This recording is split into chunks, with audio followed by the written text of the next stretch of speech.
I never thought my only son's wedding would end with his fiancée yelling at me from my own event hall. "You are not welcome here, Mrs. Miller," Darlene hissed, her hand, tipped with artificial nails, pointed at me. "You've caused enough damage. Get out." The music stopped. All eyes were on me. I stood frozen, clutching my handbag. Inside was the check for $90,000 I had signed to finance this entire wedding. My son, my darling, just stood there, staring at the floor. Not a word, not even a glance. I swallowed the lump in my throat. Don't cry. Don't give her the satisfaction. As I walked between the tables, where guests pretended not to look, I felt something break inside me. I had paid for everything. The dress, the flowers, the venue, the music, the food. And now I was being treated like a stranger. I got into my car in the dark parking lot. Darlene's voice, sharp and full of venom, echoed like a curse in my head. "You are not welcome here." The worst part wasn't Darlene, but my Clayton, my son. He just stood there like a stranger, eyes fixed on the floor, too cowardly to defend me. My phone vibrated in the center console, lighting up with message after message. "Why did you leave? Is everything okay? Don't cause drama, Roxanne." Not a single message asked what they had done to me. Not a single person was on my side. A sigh rose in my chest, but I swallowed it. I wouldn't cry because of them. Not tonight.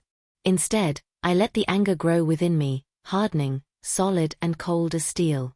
They thought I was weak because I stayed silent. They thought they could humiliate me and still enjoy the fairy tale wedding I had built for them. Not anymore. With trembling hands, I reached for my phone and found the wedding planner's contact. My finger hovered over her number for a moment, then I took a deep breath and dialed. It rang twice before she picked up. Her voice was cheerful and professional. "Good evening, Mrs. Miller. I was just about to go over the final details for tomorrow." "I'm canceling everything," I said, devoid of emotion. "Sie längse on the oter end. Excuse me, what?" "You said to cancel everything, the venue, the vendors, the payments." "I'm backing out." "Mrs. Miller, the contracts are in your name." "But are you sure? This is very short notice." "I'm sure," I said. "If I'm not welcome at this wedding, neither is my money." When I arrived home in Maplewood, Georgia, my hands no longer trembled. The anger had transformed into something sharper, determination. They wanted me to leave. Fine. But they would painfully learn that this entire fantasy was built on my back. I sat at the kitchen table and flipped through the wedding binder I had put together for Clayton and Darlene. Each tab was a reminder of my generosity. Venue, catering, flowers, photographer, musicians. They had contributed nothing but Pinterest boards and a sense of entitlement.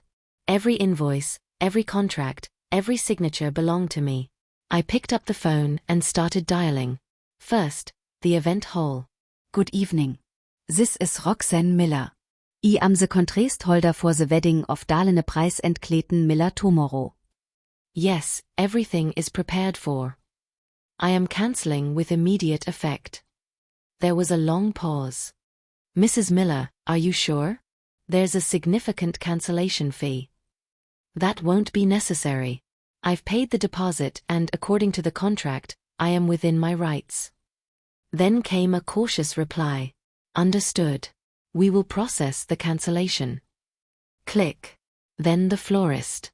The same routine, then the caterer, then the photographer. Each time I called, my back straightened a little more. With each call, the picture became clearer. Clayton and Darlene hadn't just wanted my support, they had expected it. The wedding wasn't theirs. It was mine, paid for, organized, and financed by me. And if I wasn't welcome, neither was my money. When I finished the last call, I allowed myself a small, cold smile. Tomorrow, they would wake up thinking they were on their way to their fairy tale. But there would be no flowers, no food, no music. Only the remnants of their own arrogance. The house was silent, apart from the gentle clicking of my mouse as I scrolled through my emails. I opened the PDF files one by one. Venue contract, catering contract, musician contract. Every line bore my name, my signature, my billing address. They loved my money more than me, I thought bitterly. Weeks ago, Darlene had insisted, "We'll pay you back half, I promise, as soon as Clayton gets his promotion." The promise felt ridiculous now. I opened the florist contract and read the fine print: cancellation by the client results in forfeiture of the deposit. But I was the client, not Darlene, not Clayton. A wave of satisfaction washed over me. They couldn't call these vendors and magically restore everything. Without me, they were helpless. The sound of a car door closing outside jolted me from my thoughts. I peeked through the blinds. It was Clayton's car. My heart clenched as I watched him walk toward my front door. He moved with an urgency I hadn't seen in years. A loud knock echoed through the house. "Mom, open up, we need to talk." I didn't move. Another knock, louder this time. "Mom, I know you're in there." I remained perfectly still, hands clenched in my lap. He should sweat. He should wonder if I would open for him. He couldn't demand my time any longer. After a minute, I heard his voice, now angrier, muffled through the door. "You can't do this, this is our wedding." My lips twisted into a tiny smile. "No, Clayton, it wasn't yours, it never was." The knocking eventually stopped, but I didn't stir from my chair. My heart pounded so loudly I thought it would break my ribs, but I forced myself to remain still, staring at the blinking cursor on my screen. For 30 years, I had been the one who fixed everything, smoothed over arguments, wrote the checks, and bit my tongue for the sake of peace. But not anymore. The silence outside stretched. I peeked through the blinds again. Clayton's car was gone. Then my phone vibrated violently on the table. "Clayton, 6:13 p.m., why aren't you answering?" "Clayton, 6:14 p.m., what the hell is going on?" "Clayton, 6:15 p.m., you're ruining our lives." The last one made me laug out loud. A bitter, high-pitched sound that didn't even feel like my own voice. I let it vibrate again and again, until, against my better judgment, I finally picked up. "Mom, what the hell are you doing?" Clayton's voice was ragged with fury. "You can't just cancel the wedding. Everyone's waiting." "Stop," I said. My voice was low, cold, calmer than I felt. "You stood there yesterday and let her humiliate me in front of everyone. You didn't say a word because you didn't want to cause a scene." "Ah, but it was okay for Darlene to cause a scene." There was a long pause. "Mom, listen. Darlene was just upset. She didn't mean it. You're overreacting." "I'm overreacting," I shouted. "I paid for everything, Clayton. The venue, the food, the music, everything. And you let her treat me like an uninvited guest." "It's our wedding," he yelled. "No," I said calmly. "It was my gift, and now it's over." "Mom, please, you can't do this. We'll lose the venue. The vendors. Darlene is crying right now." She should have thought about that before she threw me out of my own event. A beep interrupted our tense silence. Another message popped up on my screen. Darlene 6:18 abends, you bitter old hag. You've always hated me. Darlene 6:19 p.m., I can't believe you're ruining Clayton's life out of jealousy. Darlene 6:20 p.m., stay away from us, you're toxic. My lips thinned to a narrow line as I read the messages. Did you see what she's sending me? I asked Clayton. She's just upset, he mumbled. Does that mean she's showing her true colors? Mom, goodbye, Clayton. I hung up before he could say another word. For a moment, I just sat there, staring at the wall. My chest rose and fell. My phone vibrated again and again, lighting up with Darlene's name. I flipped it over and placed it face down on the table. Tomorrow, their perfect little castle would crumble, and for the first time, I wouldn't be the one to save them. The knocking at my door started shortly before 9 a.m. Mom, open up, we need to talk. I didn't move at first. I had barely slept. My coffee sat untouched on the counter, its steam long gone. The knocking came again, louder this time. Mom, don't make ill stand out here all day. I took a deep breath, went to the door, and opened it a crack. Clayton's face was red, his hair disheveled, as if he hadn't slept either. He strode in without waiting for an invitation. "What the hell, Mom?" he barked, his voice rising even before he entered the living room. "You've ruined everything. Do you even realize what you've done to me, what you've done to Darlene?" "Don't raise your voice," I said frostily. "You're in my house." He ran a hand through his hair, pacing like a caged animal. "The vendors are gone. The venue says they've already rebooked it for another couple. The florist isn't returning our calls. Do you understand what you've done?" "Yes," I said calmly. "I've stopped funding my own humiliation." His eyes widened in disbelief. Humiliation?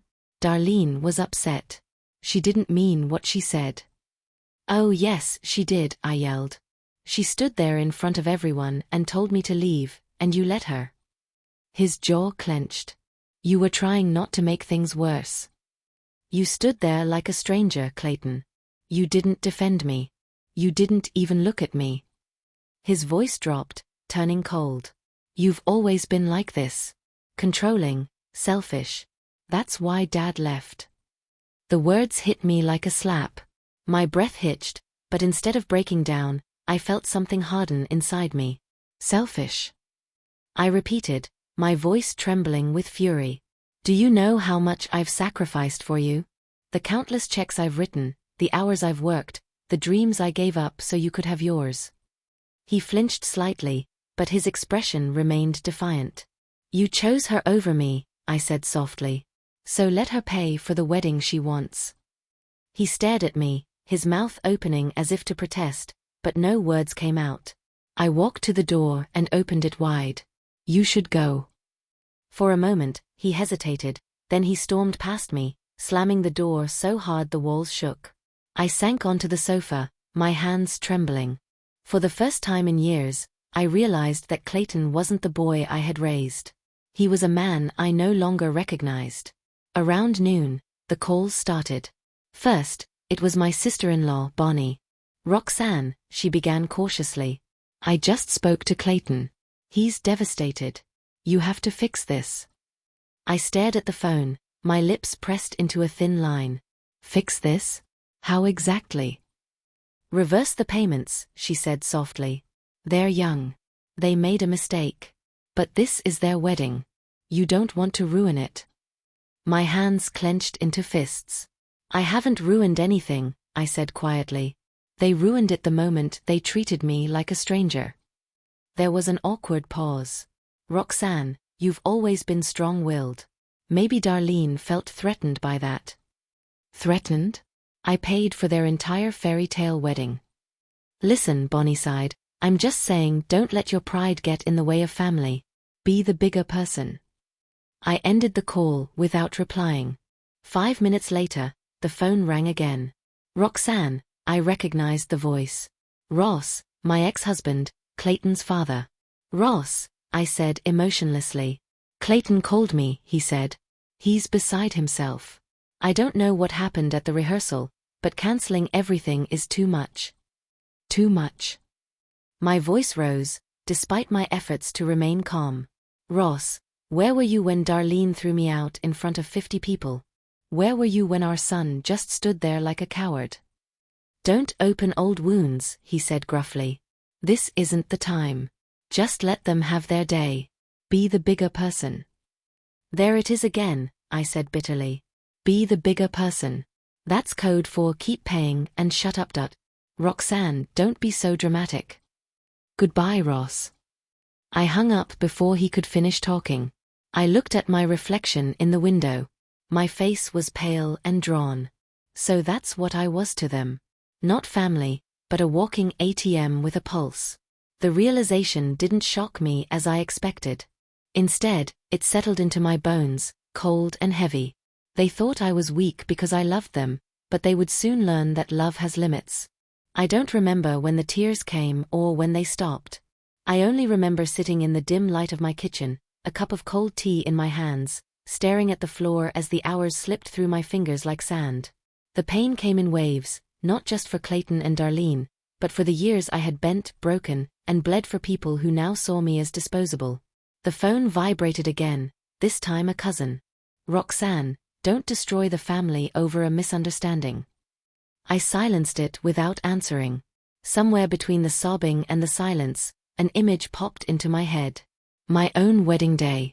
I was young, standing in a lace gown that cost more than our first car. My mother-in-law had taken me aside that morning and said, "Remember, quiet women make the best wives. Don't make waves." Back then, I nodded, smiled, and swallowed every wave that tried to rise within me. But now, decades later, sitting alone in my kitchen, I finally saw it clearly. Quiet does not mean weak. I was no longer the same woman who had once bent over backwards to make everyone happy. That woman was gone. A strange calm settled over me. Heavier than exhaustion, but sharper than pain. I rose from my chair, placed the untouched tea in the sink, and wiped my cheeks. Enough crying, enough begging for crumbs of love and respect. If Clayton and Darlene thought they could humiliate me and still dance into the fairy tale I paid for, then they were wrong, completely wrong. The next morning, I scheduled an appointment with attorney Trudy Johnson.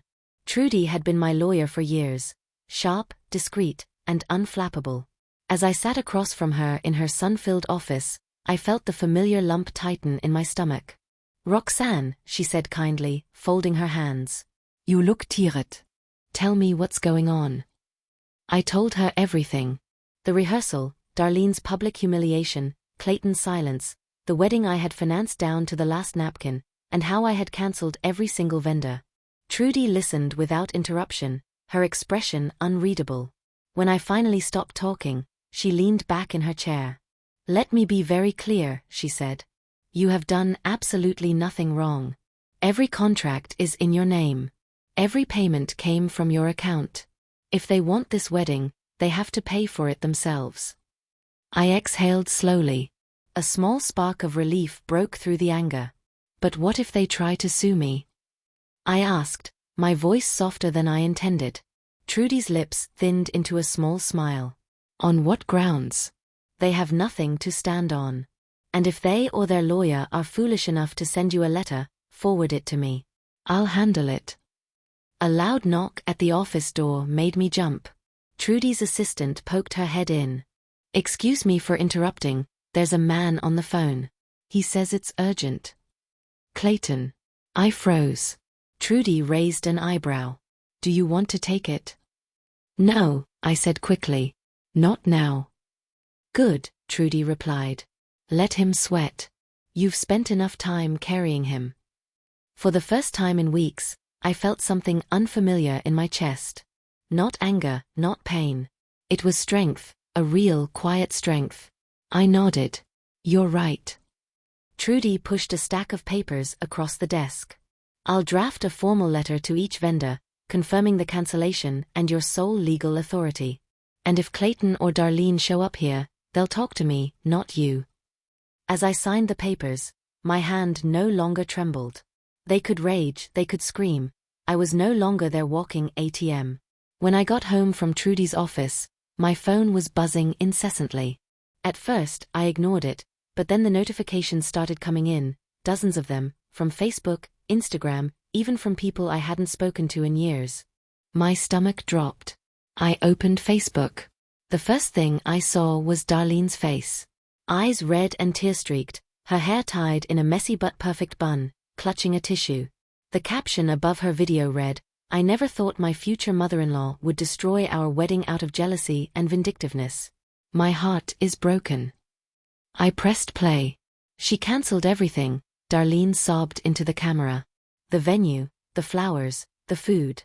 She even threatened the vendors. After everything we've done for her, she's trying to ruin the happiest day of our lives." Her voice broke for dramatic effect. "We didn't want to make this public, but she left us no choice. Please pray for us as we try to rebuild what she destroyed." The comments were already piling up. "Wow, what kind of mother does that? Cut her off. She sounds toxic." "I'm so sorry, Darlene. Stay strong." A new wave of fury ignited in my chest as I scrolled further. Every word was a lie. After everything we've done for her. I had paid for their dream wedding. I had written the checks for her designer dress, their overpriced venue, their hand-picked banquet, and now she was painting me as the villain. Another notification popped up, this time from Instagram. Darlene had posted a photo of herself and Clayton embracing, with the caption, "We won't let hate win. Family is who supports you, not who brings you down." Hundreds of likes, dozens of supportive comments. I felt my hands tremble, not from pain, but from rage. I opened my notes app and started a list. Ever post, ever comment, ever like. I meticulously took screenshots and saved them in a folder for Trudy. If Darlene wanted a war, she would get one, but not the kind she expected. This time, I wouldn't cry. This time, I wouldn't beg. This time, I would fight. It started with an email from the florist. "We regret to inform you that due to a cancelled contract, we are unable to provide services for the wedding of Darlene Price and Clayton Miller. We wish you all the best." Then the photographer posted an Instagram story about an unexpected opening this weekend, tagging his business account. The dominoes were falling, one by one. By Friday morning, the wedding lay in ruins, and that's when the call came. Darlene. Her voice was different this time, strained and shaky, but sugary sweet. "Mrs. Miller, can we talk?" "I'm listening," I said emotionlessly. "I know things got heated at the rehearsal, but we were all so stressed. You know how weddings are." I shouldn't have said what I said. "You told me to leave," I said frostily. "In front of everyone." I was overwhelmed. "But please, let's not throw everything away because of one mistake. Clayton and I can't afford to lose all the deposits. The guests are expecting a wedding." I could almost hear her smile through gritted teeth. "Be reasonable," she said. "Do it for Clayton. Don't ruin his big day." My hand tightened around the phone. "I'm not ruining anything," I said calmly. "I'm saving myself." There was silence on the line, then her voice dropped its sugary tone. "You're a bitter old woman," she hissed. "You wäre jealous of ML from the start. Clayton deserves better than you." "Then he should marry someone better." I ended the call before she could reply. The phone rang almost immediately again. "Clayton." This time, I let it go to voicemail. I was sitting at my desk, scrolling through emails when I saw it. The subject line read, "Confirmation of final payment, honeymoon package." At first, I thought it was spam, but then I saw the email address, roxannemiller@gmail.com. My credit card. My stomach dropped. I opened it. "Thank you for booking your 15-day stay in a beach villa in Turks and Caicos with private butler service. The cost has been charged to your American Express ending in 3292. My credit card." There was even a cheerful note at the end. "Your guests, Clayton Miller and Darlene Price, will enjoy unlimited champagne and a private boat excursion as part of their package. Congratulations." The booking date was 3 weeks ago. 3 weeks ago, while I was meeting Darlene for lunch to discuss flower arrangements, she had used my credit card to plan a honeymoon without asking, without a single word. My hands trembled as I scrolled further. Another email. "Thank you for your recent purchase, designer luggage set." "I felt so meeting break inside me." They hadn't just taken my generosity for granted, they had planned it from the beginning. "The wedding wasn't a celebration of love. It was a heist, a slow, calculated plundering of my money, my trust, my dignity, and they hadn't even bothered to hide it." I opened my bank app and scrolled through recent transactions. $900 at Darlene's favorite boutique. $350 deposit for the private chef. $600 for exclusive spa treatments in Turks and Caicos. Not a single booking made by me, not one. I stared at the numbers on the screen, my jaw clenched, my pulse pounding. They had never intended to pay me back, not for the wedding, not for anything. And yet they had the audacity to call me selfish. I slammed my laptop shut with a loud clatter and leaned back in my chair. There would be no more calls, no second chances, no more maternal indulgence. They had shown me who they were. Now it was time to show them who I was. The voicemail came late at night. The screen lit up as I folded laundry. "Clayton, petty." For a moment, I hesitated. A small, foolish part of me thought, maybe, just maybe, he was calling to apologize. I pressed play. "Mom." His voice was cold, emotionless. I don't even know why I'm bothering. You were never a real mother to me. Not really. Always too busy, too controlling, too cold. My chest constricted, but I didn't move. Darlene was right about you. You were jealous of her from the start. That's why you're doing this. Ju just kent stand to se Emil happy. There was a pause, a sharp exhale. No wonder Dad left you. I get it now. The words hit me like a slap in the face. No wonder Dad left you. That's what you are. Alone, bitter, always the victim. And now you've destroyed the only good thing in my life. The line clicked. I stood there, staring at the phone, the air around me heavy and still. No tears fell. No. This time, instead, I felt empty, hollowed out, as if a wire inside me had finally snapped. Slowly, I pressed my thumb to the screen and hit delete. The message vanished, and with it, something else. The last fragile triad that connected Emil to the young man he had once loved. Being alone is better than being used. I placed the phone on the table and turned off the light. It was over. The next morning, I sat in Trudy's office, my hands wrapped around a cup of tea I hadn't touched. Trudy had already read the transcripts of Darlene's posts and Clayton's cruel voicemail. Her face was calm, but her eyes held a sharpness I hadn't seen before. This isn't just arrogance anymore, she said. This is harassment, and we're going to end it. She pushed a draft across the desk. Cease and desist order. Harassment. Defamation. Unauthorized use of funds. I scanned the bolded lines. My heart pounded, not from fear, but from something harder, clearer. Trudy's voice cut through the room like a scalpel. We're sending this directly to Darlene. One copy by certified mail, one by email, and one to her parents. They need to understand there are consequences if they continue. I nodded, my fingers tightening around the cup. Now, about Clayton. Trudy tapped a folder labeled Shared Accounts. Did you know he's been withdrawing money from the account you opened for him for college? My stomach churned. I thought he hadn't used it in years. He has, she said, opening a printout of recent transactions. He withdrew $14,000 last month, right after you paid the venue deposit. The blood drained from my face. Trudy didn't bat an eye. We're freezing it now today, before he decides to withdraw the rest. For a moment, my hands hovered over the folder. That account had been my way of saying, I'll always be there for you. But that promise didn't mean the same thing anymore. Do it, I said softly. Trudy nodded. Consider it done. She reached for her phone and began dictating instructions to her legal assistant. Her voice was calm, professional, unwavering, exactly the kind of calm I needed now. As I listened to her dictate the cease and desist order, a strange tranquility settled over me. I wasn't shaking, I wasn't crying, I wasn't even angry. For the first time in weeks, I felt steady. Clayton and Darlene had taken enough from me. My money, my dignity, my role as a mother. They wouldn't take another thing. Trudy finished the call and looked at me with a thin smile. You did everything right, Roxanne. If they want a wedding, they have to pay for it themselves. I exhaled slowly. Let them try, I said softly. By the end of the week, the cracks in their fairy tale had become gaping holes. It started with a post on Darlene's Instagram, a blurry photo of her hand holding Clayton's hand. The caption read, "Trying to stay strong during this difficult time.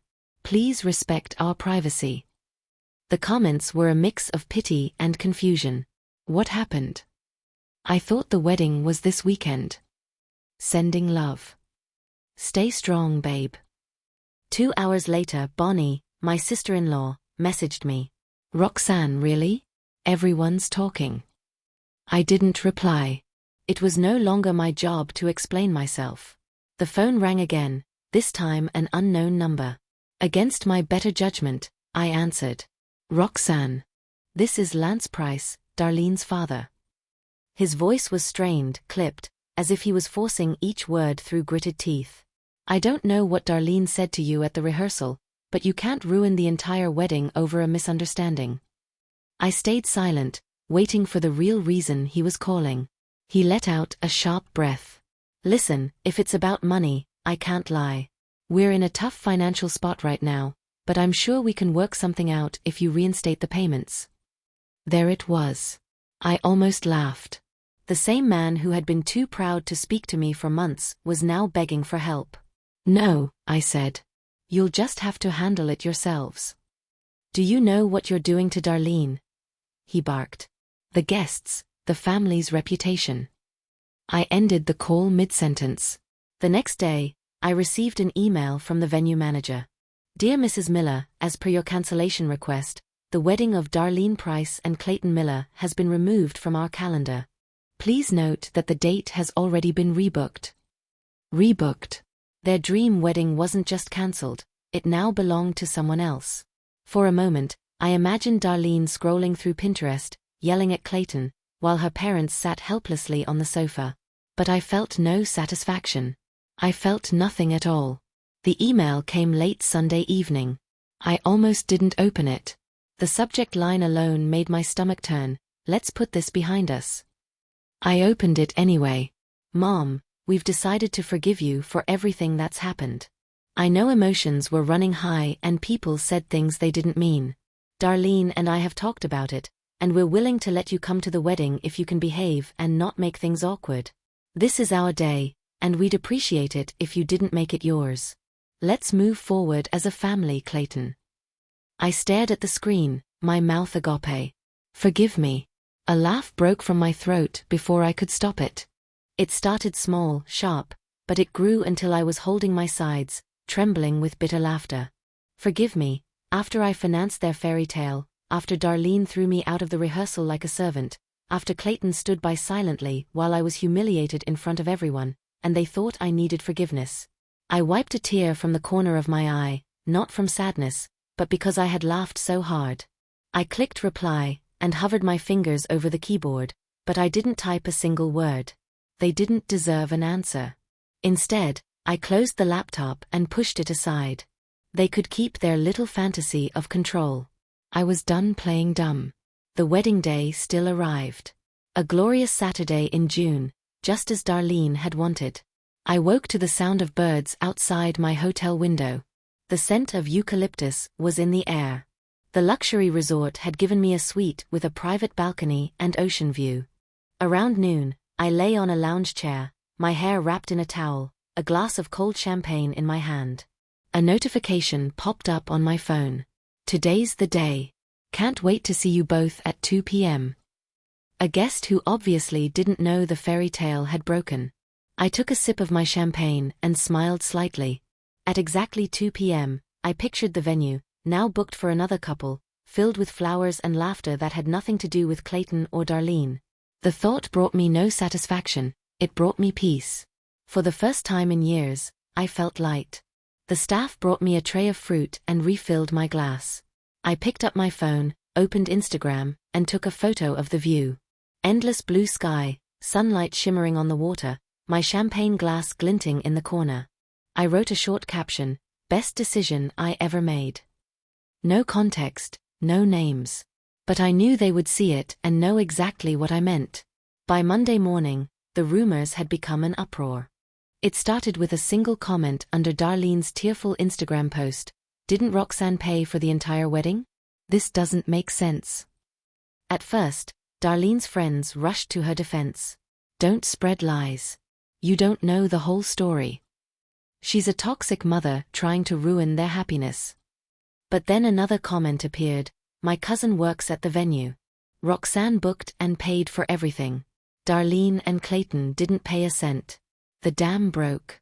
Screenshots of Darlene's honeymoon package, charged to my credit card, somehow made their way to a wedding gossip group.